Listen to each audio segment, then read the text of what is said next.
Hello दोस्तों क्या ही कहूँ मैं आज की इस कहानी के बारे में। मैं जब कहानी सिलेक्शन के लिए गूगल पर कहानियाँ खोज रहा था तो ये कहानी मेरे सामने आई। दोस्तों, आप यकीन नहीं करेंगे, इस कहानी के अंतिम 3 पैराग्राफ ने मुझे झकझोर कर रख दिया। मेरे आँखों से परवसी जो अनमोल रतन कहते हैं ना, आंसू के रूप में वो टपक पड़े। आप भी भावुक हो जाएंगे। बस विनती है कि कहानी पूरी सुने। बहुत ही सुंदर कहानी लिखी है रीना मैडम ने। तो देर न करते हुए दोस्तों, चलिए सुनते हैं आज की कहानी। कहानी के मुख्य पात्र हैं एक जवान लड़की, ट्रेन की यात्रा, लड़की के साथ एक बेबस माँ और पास में बैठे 6 लड़कों का ग्रुप। लगभग 3 वर्ष बाद में लखनऊ जा रही थी। लखनऊ मेरे लिए एक शहर ही नहीं, एक तीर्थ, क्योंकि वह मेरा मायका है। उस शहर में पाँव रखते ही जैसे मेरा बचपन लौट आता है। 10 दिन के बाद भैया की बड़ी बेटी शुभ्रा की शादी थी। मैं और मेघना दोपहर की गाड़ी से जा रही थी। राजीव बाद में पहुंचने वाले थे। कुछ तो उन्हें काम की अधिकता थी, दूसरे इनकी तो ससुराल है। ऐन वक्त पर पहुंचकर अपना भाव भी तो बढ़ाना था। मेरी बात और है। मैंने सोचा था कि कुछ दिन वहाँ चैन से रहूँगी, सबसे मिलूँगी, बचपन की यादें ताज़ा करूँगी और कुछ भैया भाभी के काम में भी हाथ बटाऊँगी। शादी वाले घर में 100 तरह के काम होते हैं। अपनी शादी के बाद पहली बार मैं शादी जैसे अवसर पर मायके जा रही थी। माँ का आग्रह था कि मैं पूरी तैयारी के साथ आऊँ। माँ पूरी बिरादरी को दिखाना भी तो चाहती थी कि आखिर उनकी बेटी कितनी सुखी है, कितनी संपन्न है। या शायद दूर के रिश्ते की बुआ को दिखाना चाहती होंगी, जिनका लाया रिश्ता ठुकरा कर माँ ने मुझे दिल्ली में ब्याह दिया था। लक्ष्मी बुआ भी तो उस दिन से सीधे मुंह बात नहीं करती। शुभ्रा के विवाह में जाने का कुछ तो अपना ही चाव कम नहीं था। उस पर माँ का आग्रह।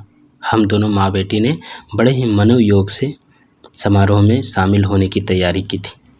हर मौके पर पहनने के लिए नई और आधुनिक पोशाक, उससे मैचिंग चूड़ियाँ, गहने, सैंडल और न जाने क्या क्या जुटाया गया। पूरी उमंग और उत्साह के साथ हम स्टेशन पहुँचे। राजीव हमें विदा करने आए थे। हमारे सहयात्री कॉलेज के लड़के थे जो किसी कार्यशाला में भाग लेने के लिए लखनऊ जा रहे थे। हालांकि गाड़ी चलने से पहले वे सब अपने सामान के यहाँ वहाँ रख रखाव में ही लगे थे।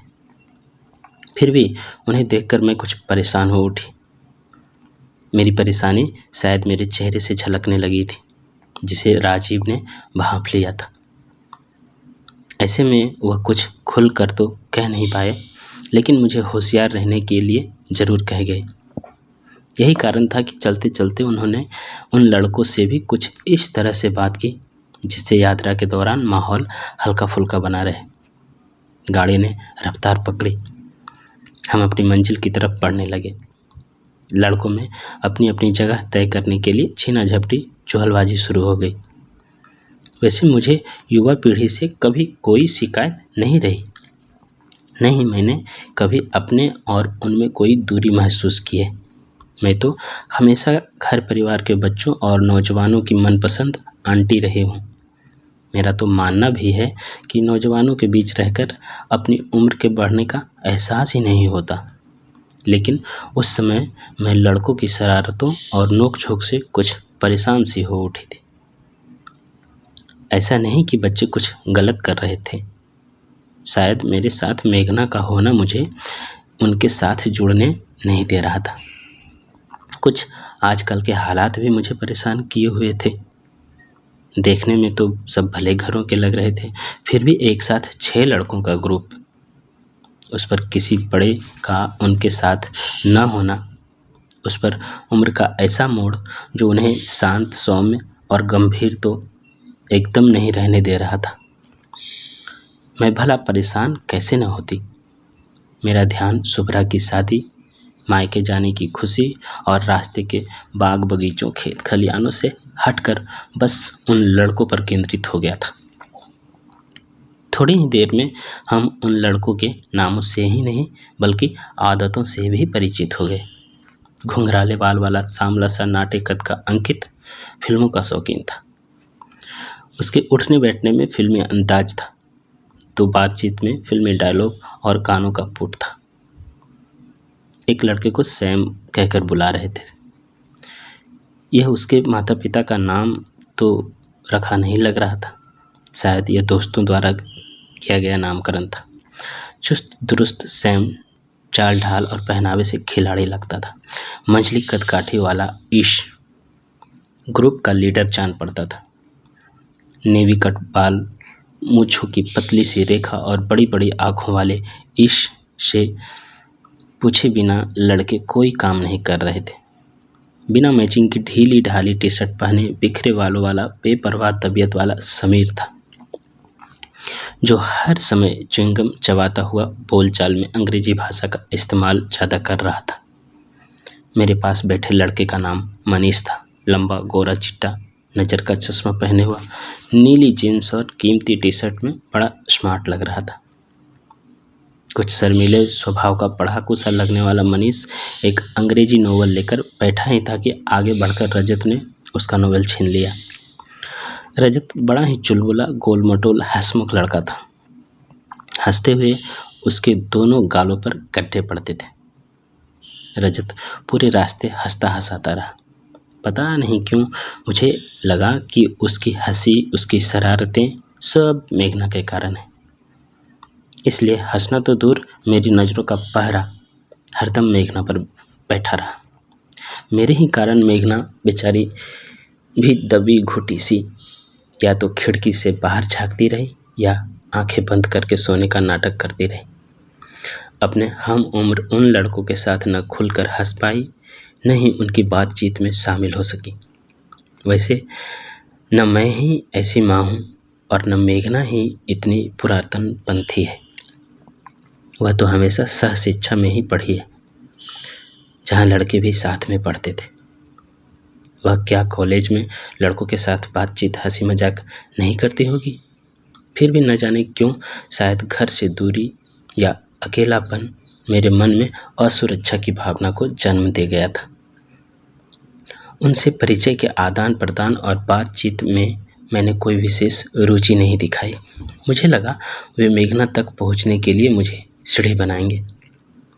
उन लड़कों के बहानों से उठी नजरें जब मेघना से टकराती तो मैं बेचैन हो उठती। उस दिन पहली बार मुझे मेघना बहुत ही खूबसूरत नजर आई और पहली बार मुझे बेटी की खूबसूरती पर गर्व नहीं बल्कि भय हुआ। मुझे शादी में इतने दिन पहले इस तरह जाने के अपने फैसले पर भी झुंझलाहट होने लगी थी। वास्तव में मायके जाने की खुशी में मैं भूल ही गई थी कि आजकल औरतों का अकेले सफ़र करना कितना जोखिम का काम है। वह सभी खबरें जो पिछले दिनों मैंने अखबारों में पढ़ी थी, एक एक करके मेरे दिमाग पर दस्तक देने लगी। कई घंटों के सफ़र में आमने सामने बैठे यात्री भला कब तक अपने आसपास से बेखबर रह सकते थे। काफ़ी देर तक तो हम दोनों मुँह सीख कर बैठी रही, लेकिन धीरे धीरे उसकी तरफ से परिचय पाने की उत्सुकता बढ़ने लगी। शायद यात्रा के दौरान यह स्वाभाविक भी था। यदि सामने कोई परिवार बैठा होता तो क्या खाने पीने की चीज़ों का आदान प्रदान किए बिना हम रहती? और सफ़र में कुछ महिलाओं का साथ होता तो क्या वे ऐसे ही अजनबी बनी रहती? उन कुछ घंटों के सफ़र में तो हम एक दूसरे के जीवन का भूगोल, इतिहास, भूत, वर्तमान सब बाँच लेती। चूँकि वे जवान लड़के थे और मेरे साथ मेरी जवान बेटी थी, इसलिए उनकी उठी हर नज़र मुझे अपनी बेटी से टकराती लगती। उनकी कही हर बात उसी को ध्यान में रखकर कही हुई लगती। उनकी हंसी मजाक में मुझे छीटाकशी और ओछापन नज़र आ रहा था।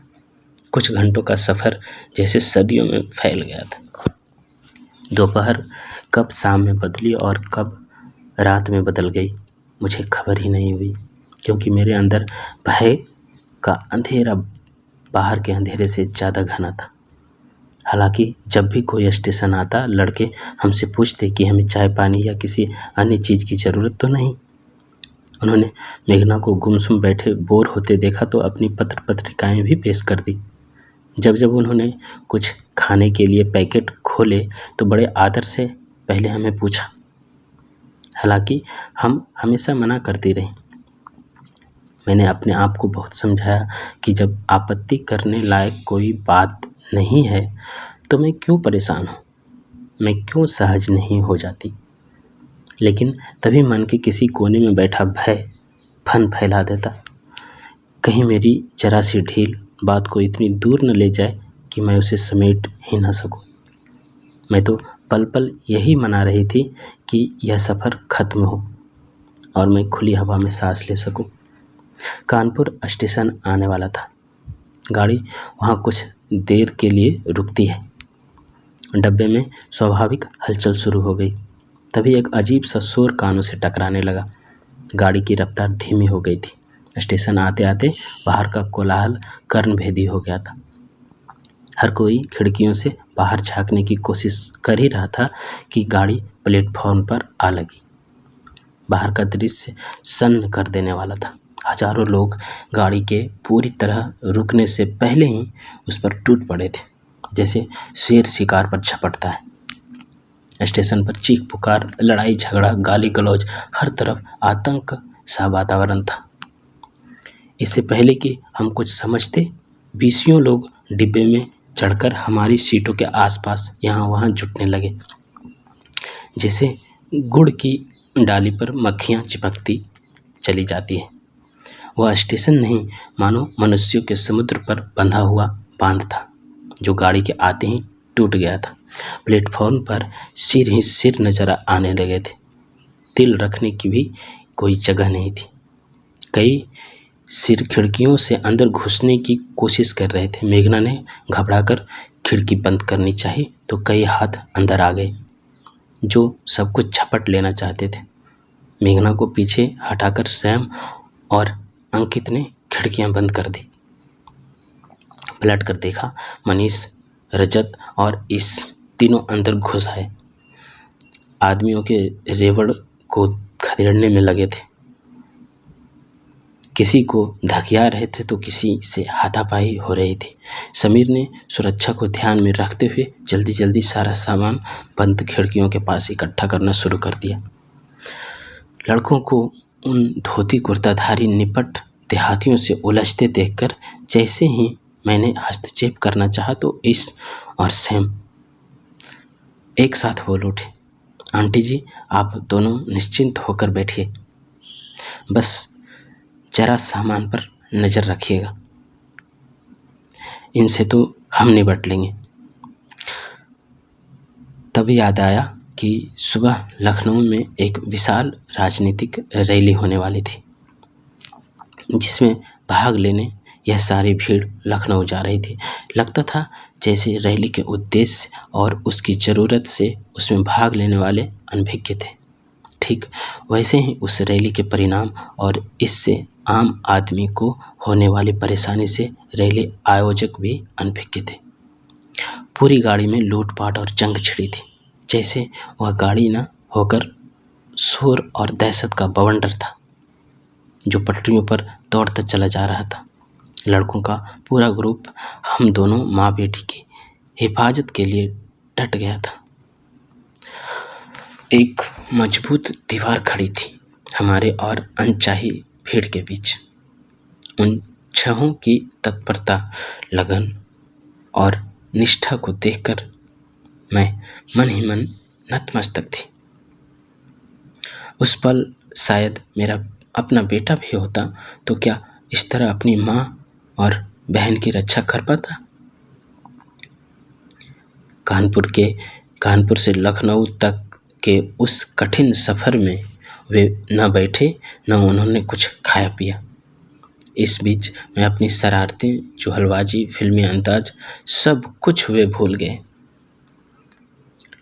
उनके सामने जैसे एक ही उद्देश्य था, हमारी और सामान की हिफाजत। मैं आत्मग्लानि की दलदल में धंसती जा रही थी। इन बच्चों के लिए मैंने क्या धारणा बना ली थी, जिसके कारण मैंने एक बार भी इनसे ठीक से व्यवहार नहीं किया, एक बार भी इनसे प्यार से नहीं बोली, न ही इनके हास प्रयास अथवा बातचीत में शामिल हुई। क्या परिचय दिया मैंने अपनी शिक्षा, अनुभव, सभ्यता और संस्कारों का, और बदले में इन्होंने दिया इतना शिष्ट सम्मान और सुरक्षा। उस दिन पहली बार एहसास हुआ कि वास्तव में महिलाओं का अकेले यात्रा करना कितना असुरक्षित है। साथ ही एक सीख भी मिली कि कम से कम शादी ब्याह तय करते समय या यात्रा पर निकलने से पहले हमें शहर में होने वाली राजनीतिक रैलियों, जलसे, जुलूसों की जानकारी भी ले लेनी चाहिए। उस दिन महिलाओं के साथ घटी दुर्घटनाएं अखबारों के मुख्य पृष्ठ की सुर्खी बनकर रह गई। कुछ घटनाओं को तो वहाँ भी जगह नहीं मिल पाई होगी। लखनऊ स्टेशन का तो उससे भी बुरा हाल था। प्लेटफॉर्म तो जैसे कुरुक्षेत्र का मैदान बन गया था। सामान, बच्चे, महिलाओं को लेकर यात्री उस भीड़ से निपट रहे थे। चीख पुकार मची थी। भीड़ स्टेशन की दुकानें लूट रही थी। दुकानदार अपना सामान बचाने में लगे थे।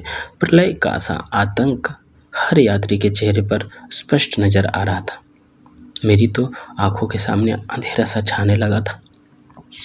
इतना सारा कीमती सामान और साथ में खूबसूरत जवान बेटी, उस पर किसी भीड़ जिसकी न कोई नैतिकता न सोच, बस एक उन्माद होता है। वैसे तो भैया हमें लेने स्टेशन आए हुए थे, लेकिन उस भीड़ में हम उन्हें कहाँ मिलते। उस भीड़ में तो सामान उठाने के लिए कुली भी न मिल सका। उन लड़कों के पास अपना तो मात्र एक एक बैग था। अपने बैग के साथ सैम ने हमारी बड़ी अटैची उठा ली। छोटी अटैची मेरे मना करने पर भी मनीष ने उठा ली।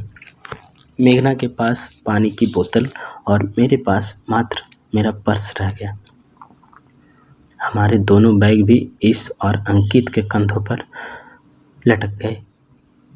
उन सब ने भीड़ में एक दूसरे का हाथ पकड़कर एक घेरा सा बना लिया, जिसके बीच हम दोनों चल रही थी। उन्होंने हमें स्टेशन से बाहर ऐसे सुरक्षित निकाल लिया जैसे आग से बचाकर निकाल लाए हों। मेरे पास उनका शुक्रिया अदा करने के लिए शब्द नहीं थे। उस दिन अगर वे नहीं होते तो पता नहीं क्या हो जाता। इतना सोचने मात्र से मेरे रोंगटे खड़े हो जाते हैं। मैंने जब उनका आभार प्रकट किया तो उन्होंने बड़ी ही सहज भाव से मुस्कुराते हुए कहा, क्या बात करती हैं आंटी आप, यह तो हमारा फर्ज था। दिल ही दिल में सैकड़ों आशीर्वाद देते हुए मैंने उन्हें शुभ्रा की शादी में शामिल होने की दावत दी, लेकिन उनका आना संभव नहीं था, क्योंकि वे मात्र 4 दिनों के लिए लखनऊ एक कार्यशाला में शामिल होने आए थे। उनके लिए 10 दिन रुकना असंभव था। फिर भी एक शाम हमने उन्हें खाने पर बुलाया, सबसे उनका परिचय करवाया। वह मुलाकात बहुत ही सहज, रोचक और यादगार रही। सभी लड़के सुशिक्षित, सभ्य और मिलनसार थे। हम लोग अक्सर युवा पीढ़ी को गैर जिम्मेदार, संस्कार विहीन और दिशा विहीन कहते हैं, लेकिन हमारा ही अंश और हमारे ही दिए संस्कारों को लेकर बड़ी हुई यह युवा पीढ़ी भला हमसे अलग कैसे सोच सकती है। जरूर उन्हें समझने में कहीं न कहीं हमसे ही चूक हो जाती है कि हमें खुद के भी गिरेबान में झांकने की ज़रूरत नहीं है। एक बार सोचिएगा जरूर। तो इसी के साथ कहानी ख़त्म हुई, और लिख भेजिए आपको कहानी कैसी लगी। अगर अच्छी लगी तो लाइक, शेयर और सब्सक्राइब जरूर कीजिए। धन्यवाद। जय हिंद।